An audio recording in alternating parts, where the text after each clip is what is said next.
BRS యొక్క డొల్లతనాన్ని కూడా మేమందరం కూడా గమనిస్తూ ఉన్నాం. దాన్ని కూడా ప్రజలకు ఎప్పటికప్పుడు చెప్తూనే ఉంటాం. అబద్ధాలు చెప్పకండి, మీరు కాంగ్రెస్ని క్రిటిసైజ్ చేయండి, టెండర్లు రద్దు చేపియండి, కానీ మేము మొత్తం చేసేసినాం కరెక్ట్గా, ఇప్పుడు అన్యాయం జరుగుతుంది అన్నటువంటి విషయాన్ని చెప్పకుండా వాస్తవాలు మాట్లాడితే బాగుంటుందని నేను కోరుతా ఉన్నా. ఇక గుంటనక్క గారు ఏం చేసిరు, నేను బట్టి విక్రమార్క గారికి రాయను కానీ కిషన్ రెడ్డి గారికి రాస్తా అని చెప్పారు. ఇన్నేళ్ళు పాలిటిక్స్లో ఉన్నారు కదా, ఇంత అనుభవం ఉంది కదా, రాష్ట్ర ప్రభుత్వం రికమెండ్ చేయకుండా సిబిఐ వస్తుందానండి? రాష్ట్ర ప్రభుత్వం అడగకుండా సిట్టింగ్ జడ్జి వస్తాడా? అంటే జస్ట్ షో. ఇక్కడ నుండి గుంటనక్క గారు మాట్లాడతారు, అక్కడ నుండి కిషన్ రెడ్డి గారు రెస్పాండ్ అవుతారు. రెస్పాండ్ అయ్యి వెంటనే మేఘాల మీద ఒక కమిటీ వేసిరు. ఈ కమిటీలో ఒక మేడంని పెట్టిరు, ఆమెది పెద్ద ర్యాంక్ ఉంది, ఆమె చేసినా కూడా బాగుంటుంది. కానీ ఇంకొక ఆయనని పెట్టినరు, మారుపల్లి వెంకటేశ్వర్లు అనేటటువంటి వ్యక్తిని పెడితే వారు AGM rank, assistant general manager rank. ఆయన ఇక్కడ నుండి కోల్ ఇండియాకి పంపించారు. ఆయన ఆల్రెడీ అసిస్టెంట్ జనరల్ మేనేజర్. ఆయన ఇక్కడికి వచ్చి ఎవరిని అడుగుతాడు చెప్పు? తప్పు చేసిన వాడిని సీఎండీని అడుగుతాడు? ఆయన సీఎండీ గారితో మాట్లాడతాడా? మాట్లాడిన రిపోర్ట్ ఇస్తాడా? ఎందుకంటే ఈయన డిప్యూటేషన్ మీద పోయిండు, అయిపోయాక మళ్ళీ వచ్చి సింగరేణిలో పనిచేయాలి. ఇది ఎందుకు వేసినట్టు అసలు ఈ కమిటీ అన్నది అర్థమవుతలేదు. కిషన్ రెడ్డి అన్నగారు దీనికి సమాధానం చెప్పాలి. ఇది కరెక్ట్ కాదు. నిజంగా మీరు వాస్తవాలు నిగ్గుదేల్చాలనుకుంటే సైట్ విజిట్ కంపల్సరీ అనే నిబంధనను క్యాన్సిల్ చేయాలి. గ్లోబల్ టెండర్లు, పారదర్శకమైన టెండర్లు అన్నీ ఓపెన్ కాస్ట్ మైన్లకు సింగరేణిలో పెట్టాలి. ఎండిఓ విధానాన్ని ఖచ్చితంగా రద్దు చేయాలని మేము డిమాండ్ చేస్తున్నాం. దాంతోపాటు కిషన్ రెడ్డి గారు నేను ఇంకొక మాట డిమాండ్ చేస్తున్నా. ఆంధ్రప్రదేశ్లో బొగ్గు నిక్షేపాలు ఉన్నాయి, తెలంగాణలో కూడా మన శ్రవణపల్లిలో, అట్లనే పెనగడపలో, సత్తుపల్లిలో, కళ్యాణకనిలో, కోయగూడెంలో, మనుగూరులో కొత్త టెండర్స్ కొత్తవి ఉన్నాయి, బొగ్గు బ్లాకులు. అవన్నీ కూడా ఇవ్వాలని చెప్పి అవన్నీ కూడా తెలంగాణకు సింగరేణికి అలొకేట్ చేయాలని చెప్పి కిషన్ రెడ్డి గారిని నేను డిమాండ్ చేస్తూ ఉన్నాను. మీరు అది చేయకుండా మేమేదో మైనారిటీ స్టేక్ హోల్డర్సు, మాకు సింగరేణిలో ఏం చేయడానికి లేదు కాబట్టి ఏదో మేము పాపం చూసుకుంటా నిల్చుంటున్నామని చెప్పడం కరెక్ట్ కాదు.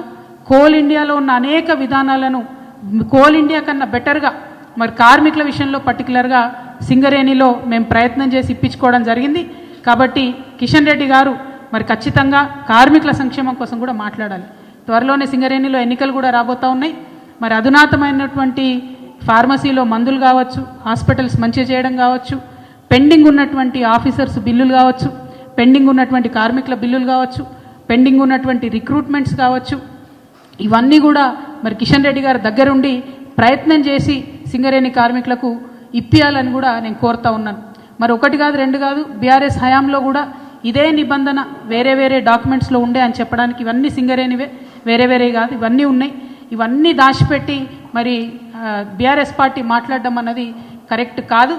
ప్రధాన ప్రతిపక్షంగా ఉన్నప్పుడు మీరు ప్రజల పక్షంగా ఉండాలి తప్పితే కాంట్రాక్టర్ల పక్షాన ఉండకూడదు. ఇది కరెక్ట్ కాదని చెప్పి నేను మీకు కోరుతా ఉన్నాను. మరి దీంతోపాటు నిన్న మొన్న నేను ప్రెస్లో చూసిన మా మహేష్ కుమార్ గౌడ్ గారు మా నిజామాబాద్ కాబట్టి ప్రేమతో అన్న అని పిలుస్తున్నా. కాంగ్రెస్ పార్టీలు ఉన్నా కూడా అన్న అని పిలిచే వ్యక్తులలో ఆయన ఒక్కరు కాబట్టి మహేష్ కుమార్ గౌడ్ గారు చిట్ చాట్లో చెప్పిరని విన్నా. నేను స్వయంగా ఆయన బయట అయితే చూడలేదు. అదేందో నేను కాంగ్రెస్లోకి వస్తా అంటే ఆయన వద్దన్నాడట. నేను మహేష్ అన్నని చెప్తున్నా, అన్న కాంగ్రెస్లో ఏం లేదు, అది లూజింగ్ పార్టీ, ఓడిపోయే పార్టీ. నెక్స్ట్ టైం కాంగ్రెస్ రాదు తెలంగాణలో. నెక్స్ట్ టైం తెలంగాణలో మా జాగృతి పార్టీ గెలుస్తుంది. మిమ్మల్నే మహేష్ కుమార్ గౌడ్ గారిని నేను జాగృతిలోకి ఇన్వైట్ చేస్తున్నా. మీకున్న ఎక్స్పీరియన్స్తోని మీకు మంచి పోస్ట్ ఇస్తామన్నా, నేషనల్ కన్వీనర్ ఇస్తాం, మీకు మంచి పోస్ట్ ఇస్తాం, మీరే రండి. మేము చాలా సీరియస్ పొలిటికల్ పార్టీగా చాలా పెద్ద ఎత్తున ప్రజల వద్దకు వెళ్తాం. భగవంతుడి దయతోని, ప్రజల దయతోని తిరుగులేని రాజకీయ శక్తిగా ఈ రాష్ట్రంలో ఆవిర్భవిస్తాం. కాబట్టి మీరు నన్ను బద్నాం చేసే ప్రయత్నం చేయొద్దు. నేను వస్తాను కాంగ్రెస్ పార్టీలోకి మీకు చెప్పడం, మీరు వద్దనడం, ఇవన్నీ మీకు కలవడ్డది కావచ్చు అన్న, ఏమనుకోవద్దు, ఎవరికైనా చూపించుకోరు, జర బొట్టు గిట్టు పెట్టించుకోరు.